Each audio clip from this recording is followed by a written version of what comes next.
চলে আসলাম পুজোর দিনের ব্লগে। পুজোর দিন আমরা কি করেছি তো আমাদের সাথে একটু শেয়ার করতে আসলাম। আমাদের এই পুজো শুরু হয় আজ থেকে প্রায় অনেক বছর আগে। শুনেছি 2007 সাল থেকে নাকি এই পুজো শুরু হয়।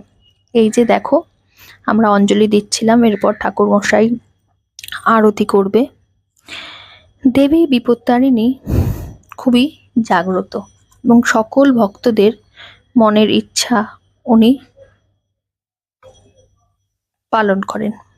দেবী বিপত্তারিণী হলেন দেবী দুর্গারই 108টি অবতারের মধ্যে অন্যতম। তিনি সংকট রূপ নাশিনী রূপ। ভক্তদের যাবতীয় বিপদ ও সংকট থেকে রক্ষা করাই তার ব্রতের মূল উদ্দেশ্য। আষাঢ় মাসের রথযাত্রা এবং উল্টো রথের মাঝের যে মঙ্গল ও শনিবার পরে, সেই বিশেষ দিনেই এই পুজো অনুষ্ঠিত হয়ে থাকে।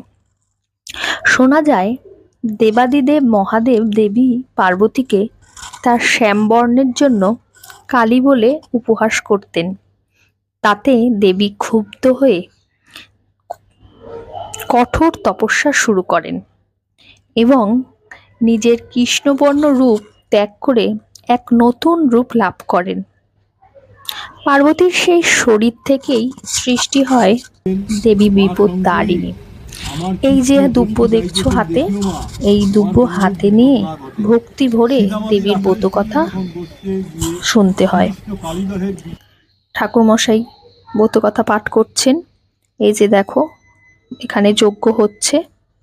পুজোর জন্য লাগে 13 রকমের ফুল, 13 রকমের ফল, 13টা লুচি, এগুলোই নৈবেদ্য হিসাবে দেওয়া হয়। আমরা সকল ভক্তরা পুজোর পর ওই 13 রকমের ফল, মিষ্টি, লুচি, পান, সুপারি সবকিছু গ্রহণ করি। তারপর তোমার হচ্ছে সাবু মাখা, সেটা খাই। রাত্রিবেলা আমরা লুচি গ্রহণ করি। এই পুজোতে যেহেতু চাল ব্যবহার করা হয় না, তাই এটাই করা হয়। চলো এরপরে তোমাদের সাথে শেয়ার করব পরের দিনের ব্লগ। পরের দিন মাকে বরণ করে আমরা কিভাবে কোথায় গিয়ে মায়ের বিসর্জন দিয়েছি। এই যে দেখো, মায়ের পুজোর পর কি অপরূপ রূপ। সকলে মিলে একবার মন ভরে বলো